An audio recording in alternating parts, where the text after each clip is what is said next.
여러분 안녕하세요. 오늘은 일전에 이야기했던 대로 최근 미국의 인플레이션 논쟁에 관해 살펴보겠습니다.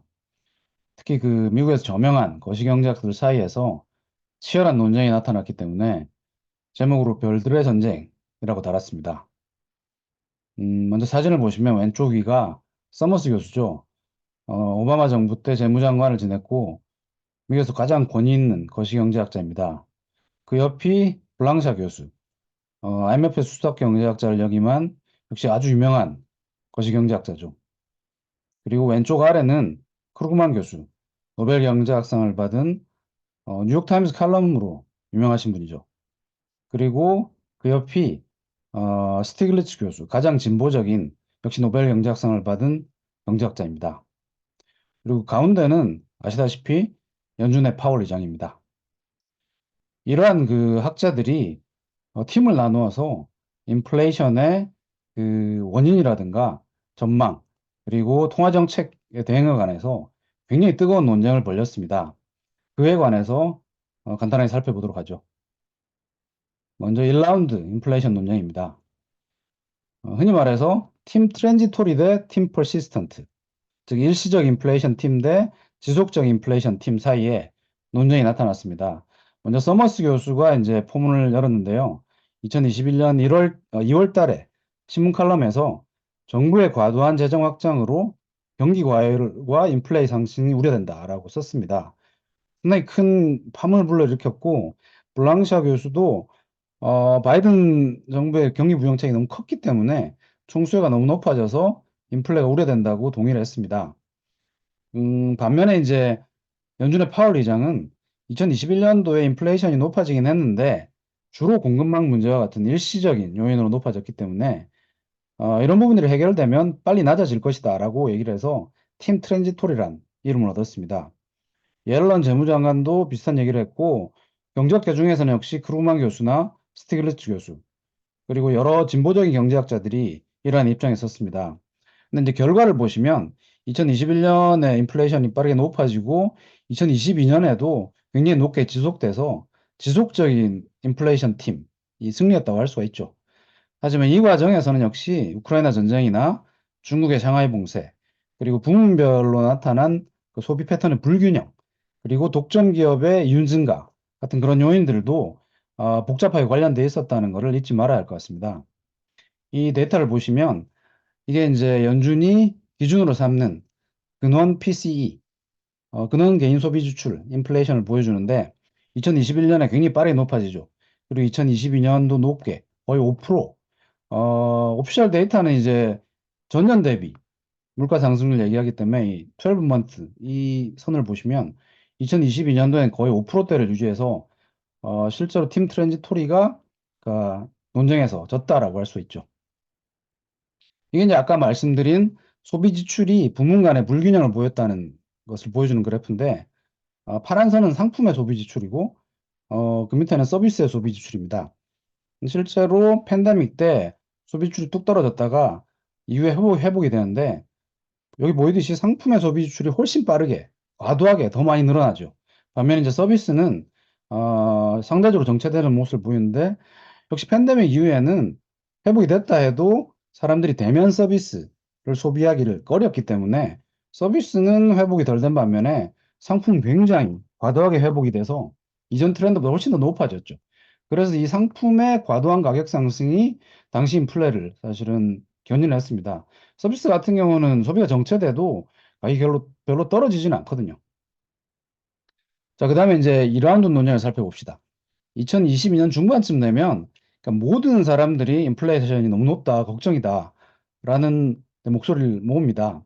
그리고 당시 와두는 이제 그럼 인플레이션을 낮추기 위해서는 얼마나 많은 실업이 필요한가, 그리고 얼마나 경기가 둔화돼야 될까, 이것이 사실은 질문의 핵심이었죠.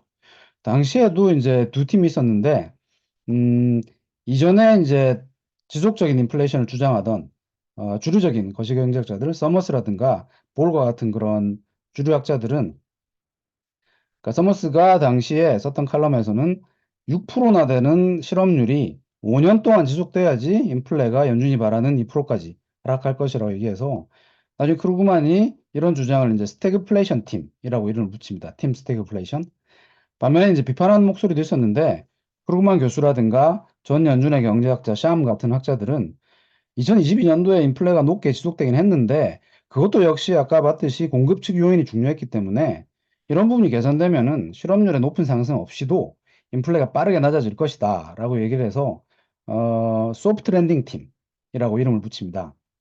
연준의 입장이 되게 신기한데 연준은 그전에는 팀 트랜지토리였는데 2022년이 되면 입장을 완전히 바꿔서 매파가 됩니다. 그래서 기준금리를 굉장히 빠르게 인상을 하죠. 자, 결과를 보면 2023년 같은 경우는 그러니까 인플레이션이 굉장히 빠르게 하락을 합니다. 2022년과 반대 모습이죠. 그래서 어떻게 보면 결과적으로는 이 2라운드 논쟁에서는 소프트 랜딩 팀이 승리했다고 할 수가 있을 것 같습니다.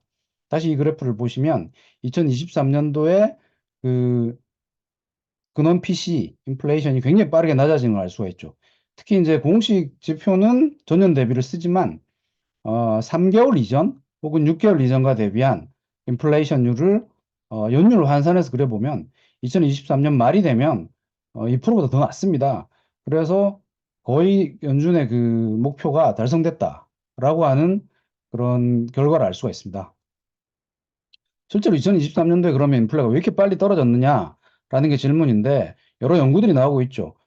스티글리츠가 관여하고 있는 진보적인 루스벨트 연구소의 한 분석은 역시 공급 부문의 개선이 중요한 요인이었다라고 보고를 합니다. 아시다시피 이 그림을 보면 왼쪽 그래프에서 보면 물가가 낮아지려면 그 수요가 줄어들거나 아니면 공급이 늘어나야 되는데 이 연구는 뭘 했냐면은 근원 PC를 구성하는 123개의 그 상품과 서비스 각각 항목들을 다 데이터를 분석을 해서 살펴보니까 70% 이상의 품목이 물가 상승률이 2023년도에 2022년과 비교해서 낮아지면서 동시에 공급량 증가율은 높아졌다는 거죠. 그래서 공급 곡선이 오른쪽으로 움직인 이 효과가 컸기 때문에 역시 공급 요인이 중요했다라고 보고를 하고 있고 실제로 최근에 이제 백악관 경제자문위원회 보고서도 계량 분석을 해보는데 2021년, 22년 높아진 인플레이션 그리고 2023년에 낮아진 인플레이션의 중요한 요인은 역시 공급망 자체 문제하고 그리고 공급망과 수요의 상호작용 그 두 가지가 인플레를 대부분 설명한다라고 보고를 합니다. 자, 그래서 정리를 해보면 이렇게 높아졌다가 낮아진 인플레이션을 둘러싸고 나타난 대논쟁의 교훈을 살펴보면 역시 현재 거시경제가 많이 발전을 하긴 했지만 여전히 복잡한 인플레이션의 동학을 완전히 이해하는데 꽤나 한계가 있다라는 걸 보여준 것 같습니다.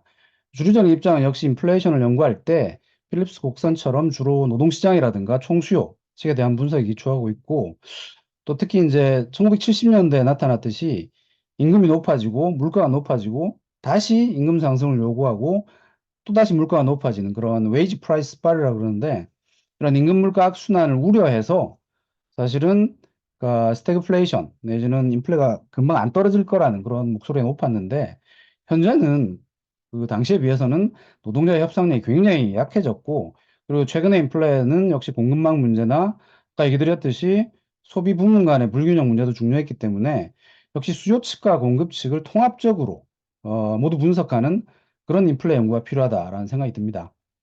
이미 2017년에 당시 연준의장 옐런이 당시에는 이제 실업률은 굉장히 빠르게 낮아지고 있는데 인플레이션 올라가지가 않았거든요. 그래서 당시에도 우리는 아직 인플레이션을 제대로 인플레이션의 동학을 잘 이해하고 있지 못하다라고 스피치를 한 적이 있는데 지금도 비슷한 것 같고 여전히 더 많은 거시경제학의 연구가 필요하다라고 생각이 듭니다. 자, 그럼 앞으로는 과연 어떻게 될까요? 2023년에 인플레가 빠르게 낮아진 건 맞는데 여전히 2023 12월에 전년 대비로 보면 2.9%라서 그런 PC 상승률이 연준의 목표치보다는 높게 나오고요. 특히 임금 상승률이 굉장히 높아서 서비스 물가 상승률이 낮아지지가 않아서 지난 1월 달 소비자 물가 상승률은 예상보다 높게 나오기도 했습니다. 그리고 이제 통화 정책을 둘러싼 논란도 다시 나타나고 있는데 2022년 이후에 금리를 빠르게 인상했는데도 사실 경기가 둔화되지 않고 노동시장이 식지를 않으니까 역시 최근에는 과거보다 통화정책의 효과 자체가 약해졌다는 목소리가 큽니다. 이는 역시 주택담보대출에서 변동금리 대출의 비중이 크게 낮아진 그런 현실과 관련이 있을 것 같긴 합니다. 또 그 반대 입장에서는 진보적인 이제 학자들은 역시 경기 둔화라든가 실업률 상승을 더 걱정을 하기 때문에 아까 얘기했던 샴 같은 학자들인데 이들은 이제 연준이 과거의 데이터만 보고 있다고 너무 조심스럽다고 비판합니다. 그래서 지금 당장 사실은 경기가 식고 있기 때문에 금리를 낮춰야 된다라는 목소리를 높이죠. 실제로 이제 1월에 소매 판매라든가 산업 생산 데이터를 보면 증가율 예상보다 낮게 나오기도 했습니다. 그럼에도 불구하고 아무튼 연준은 매우 조심스러운 그 입장이죠. 앞으로 나올 데이터를 살펴볼 거고요. 왜냐하면 섣불리 금리를 인하했다가는 70년대 그랬듯이 인플레를 다시 자극하고 촉발할 수가 있기 때문에 아마도 6월이나 돼야지 금리 인하가 나타날 거라는 전망이 많이 제기됩니다. 한 가지 다행스러운 점은 최근에 이제 노동 생산성 상승이 굉장히 빠르게 높아지고 있어서 인플레 압력을 완화하고 있다는 거죠. 이에 대해서 이제 일각에서는 뭐 AI라든가 유연한 노동시장 덕분이라는 그런 주장도 있는데 근거는 별로 튼튼하진 않은 것 같고 제가 생각하는 오히려 거시적으로 볼 때 바이든 정부의 거시 경제 전략, 예를 들어 총수요를 확장해서 공급 측도 자극하는 하이 프레셔 이코노미라고 그러죠.